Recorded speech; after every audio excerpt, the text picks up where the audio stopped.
Canada said, well, we're gonna put our own tariffs on the U.S. then. If Donald Trump's going to tax us, going to put tariffs on our goods, we're going to put tariffs on Trump. I am announcing Canada will be responding to the U.S. trade action with 25% tariffs against $155 billion worth of American goods.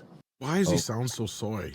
I have directed BC liquor sales to immediately stop buying American liquor from red states. Liquor store employees will be removing the most popular of these brands from government store shelves. Do you even hear yourself? Trump is already talking about tariffs on Canadian goods, but based on the foreign currency exchange, it's sliding in the U.S.'s favor. So even with Trump slapping on a 25% tariff, it's still getting cheaper for us to buy Canadian goods because of the exchange rate.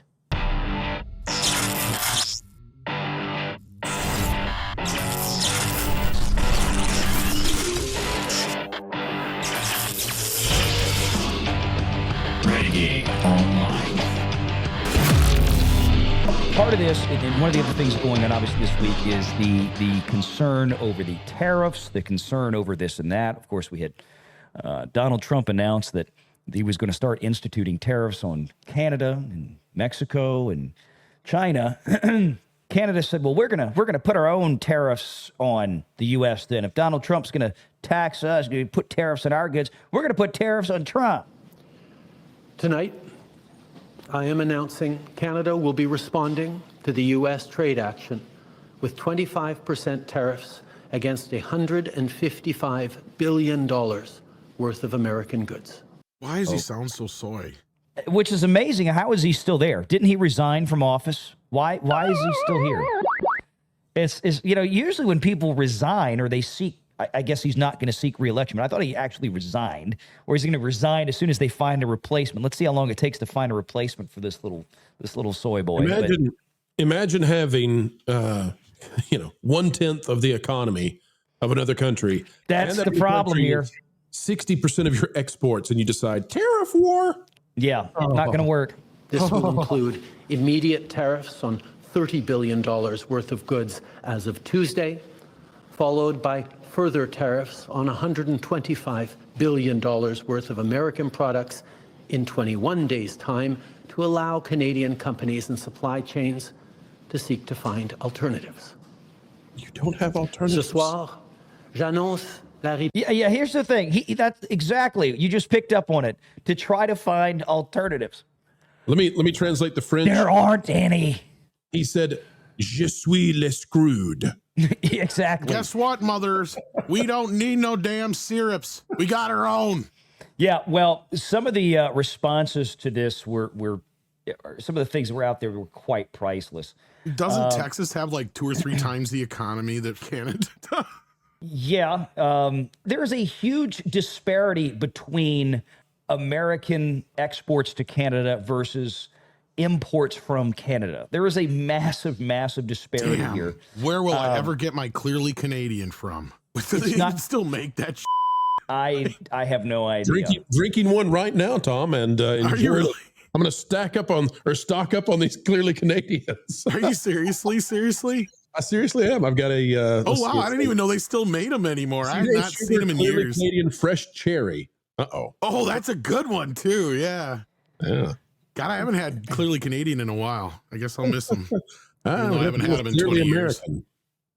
years. Check the bottling company. It's probably Pepsi Cola out of your state there. Hang on a second. Let's see. Sparkling water beverage made with water from natural Canadian springs. Well, we're going to have to switch to, I don't know, Valiant, does Louisiana have some good springs we can get this water out of now?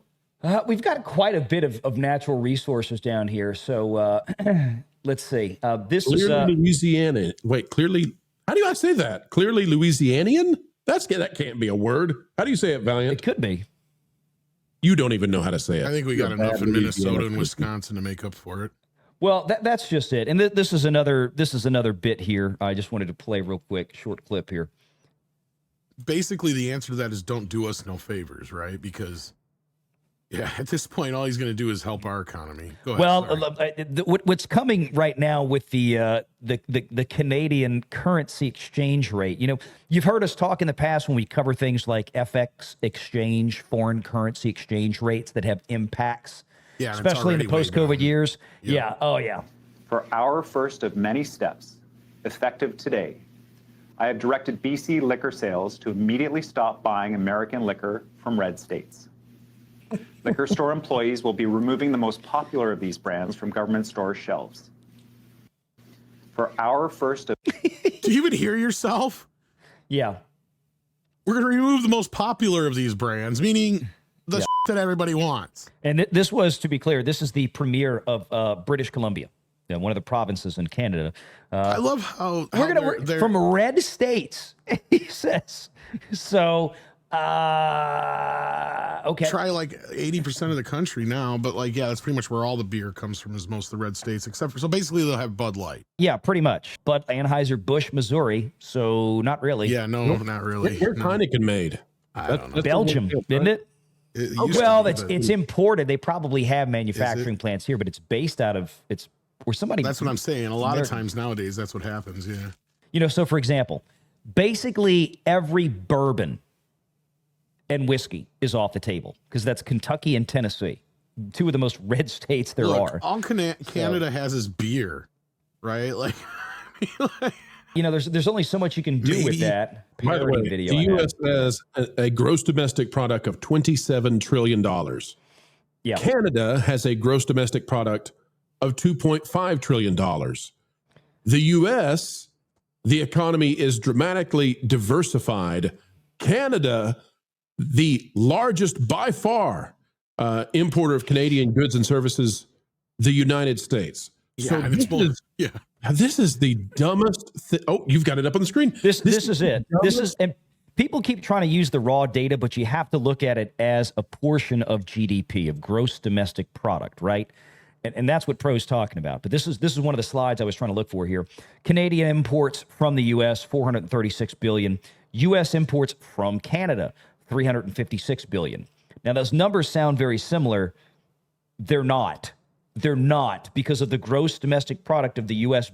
being orders of magnitude greater than that of Canada. 11 times bigger. Yeah.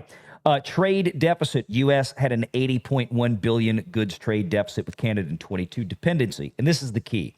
77% of Canadian exports and 63% of imports are with the U.S., compared to only 18% and 14% respectively on the U.S. with their relationship with Canada.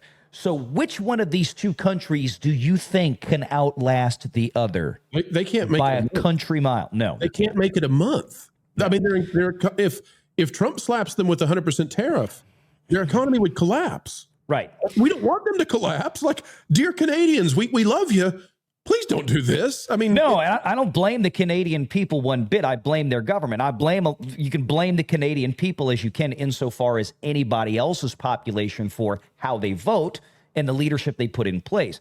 But obviously, the tenor of the Canadian public has very much soured on Justin Trudeau in the last several years. Otherwise, Trudeau would not be hightailing it out of office as soon as he can, whenever the hell that's going to happen, since he resigned. But he's still there for right now. So he's trying to do this to show, like, we're strong, we're powerful.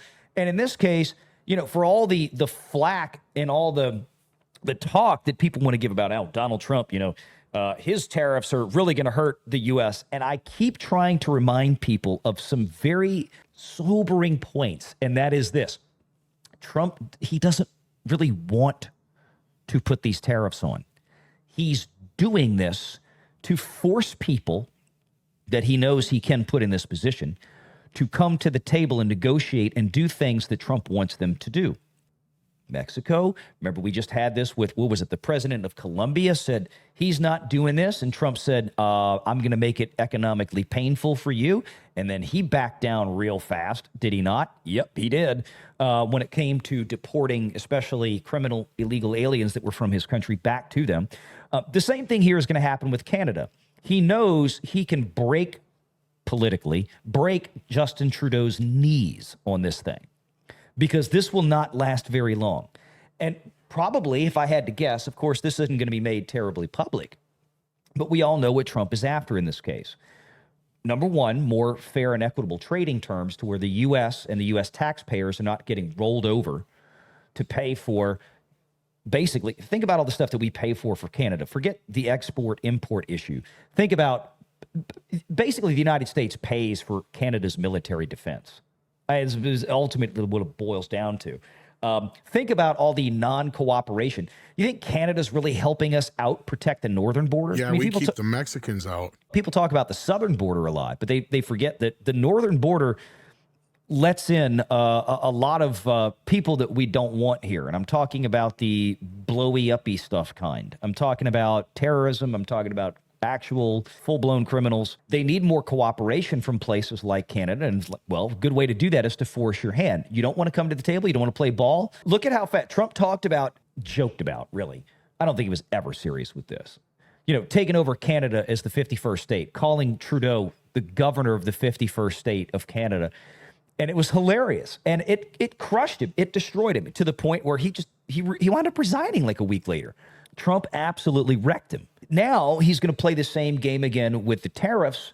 And Trudeau, once again, he doesn't want to be humiliated again on his way out of office. But he is going to be humiliated once again on his way out of office. There's just no way around it. The numbers, the math ain't mathin', okay? That's the bottom line. The math ain't mathin'. It ain't gonna math. And that's all there is to it. We should still send Kraft macaroni cheese to the truckers of Canada because they're heroes. Oh yeah, I mean the guys that did the protest years ago, absolutely. I mean that pushed it, and then that started, especially post COVID. And so let's get that going, Valiant. Just like how in those the nations where kinetic action happens, oftentimes the U.S. will drop in these care packages. I think for the average Canadians out there suffering under this tariff war, we should drop care packages of Kraft macaroni and cheese. Yeah, and I want to show people here, maybe Jack Daniels and Kentucky bourbons, because it gets cold outside. Yeah, gotta have something to warm you up. The only thing I can think of that Canada really exports that would hurt the U.S. economy is lumber. Like that's it. I can't think of anything that cannot just be sourced somewhere else with very little effort that Canada supplies us. I mean, I can't think of any precious metals that we have to have, any of those rare earth metals that we use in technology. Canada just gives us trees and syrup. There's some water that we do get for certain areas up there, but like you said, there's probably not other ways we can't find it other places. I'm going to show everybody this real quick. If you want to see the impact of this trade issue, and this is more about Canada putting the tariffs in place. I want you to look back. This is a rolling 5 years. This is on Yahoo Finance. And you see here, back in May of 2021, it was about 120 Canadian for every $1 US. That is now at the $1 for every 147 Canadian. $1 US for every 147 Canadian. Meaning it's now costing, if you wanted to buy US dollars with Canadian currency, it's now costing you about 20% more than it did just a few years ago. It's now costing you roughly 10% more than just this same time. Well, here's last year.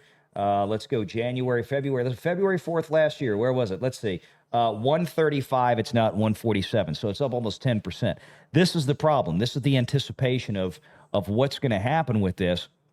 And when all of a sudden your foreign currency exchange gets, and this, the U.S. markets haven't even opened yet until tomorrow morning. So let's see what happens. Where does this go if we're into this for a week, you think? This is probably keep climbing. I mean, they're going to have to come off of this real quick because the problem, of course, is that the exchange rates between the U.S. and Canada are extremely important to Canada. Because, again, as we pulled up in that chart a moment ago, 77% or whatever of their imports and exports, or they're about 70% average between the two sides of the equation, are with the U.S. This is going to have a huge impact. All of a sudden, it's like when these same manufacturers or companies that are getting supplied by the U.S. side of things, suddenly all of a sudden, their bill is going to be 8 to 10% higher just because of foreign currency exchange. That doesn't include the 25% tariff. So you got a 25% tariff of stuff. If you're a Canadian company, you're paying a 25% tariff on the good now that Justin Trudeau has slapped on there. And the foreign currency exchange is now 10% higher than it was this same time last year. And you're talking about all of a sudden, hey, things are now going to cost 35% more than they did a year ago. Ooh, that's going to hurt. That's really going to hurt. And now, conversely, wait, let me just to bring this up to show which side is which side the market clearly understands is going to get more impacted by this. Again, this exchange rate is between dollars and Canadian dollars, U.S. dollars and Canadian dollars. If they thought that the impact would be reasonably equitable, then we probably wouldn't see this big spike that we have. We're going to see a greater spike because, again, people talking about tariffs. Remember, it's now going to be cheaper. So if it's going to be more expensive for this person on this side of the exchange, it's going to be cheaper for the other person on the other side of the exchange. So even Trump is already talking about tariffs on Canadian goods, but based on the foreign currency exchange, it's sliding in the U.S.'s favor. So even with Trump slapping on a 25% tariff, it's still getting cheaper for us to buy Canadian goods because of the exchange rate. If it's a 10% decrease in Canadian currency value versus the USD, then that's like taking out 10% of whatever they're tariffing. I mean, so they're losing on every front. This is like taking a Zamboni machine to an Indy's car race. Like, you're not going to win, and I don't know why you're doing it. I don't. Here's the deal. Maybe Trudeau must do it politically so that he doesn't seem weak, but I just don't understand why you wouldn't say, Mr. President, we're happy to secure the border. Tell us what else we can do. We want to be good allies. Versus this. Mm-hmm. This is going to leave them humiliated.